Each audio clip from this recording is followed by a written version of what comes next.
கடவுளால் ஆகாதது எது?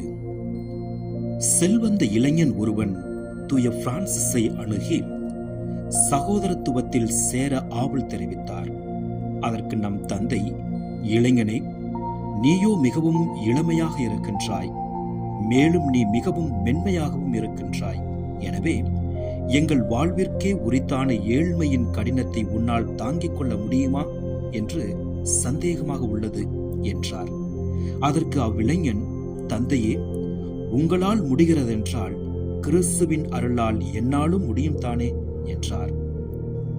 அவரே சகோதரர் ஆஞ்சலோ என்ற ஆரம்பகால சகோதரர் ஆவார்.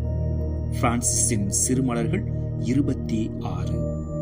இன்றைய சிந்தனை: கடவுளாம் வல்லவருக்கு புல் போன்றோரும் பேருதவியாக இருந்திட முடியும். உதவாக்கரையாக எண்ணப்பட்ட எத்தனையோ பேர் ஜான் மரிய வியானி போல் ஆண்டவருக்கும் அயலாருக்கும் ஆற்றலோடு பணிவிடைக்காரர்களாக இருந்திருக்கின்றனரே. கடவுளால் ஆகாதது ஒன்றுமில்லை என்று உணர்பவரையே கடவுள் தம்முடைய திட்டத்தை நிறைவேற்ற பயன்படுத்துகிறார்.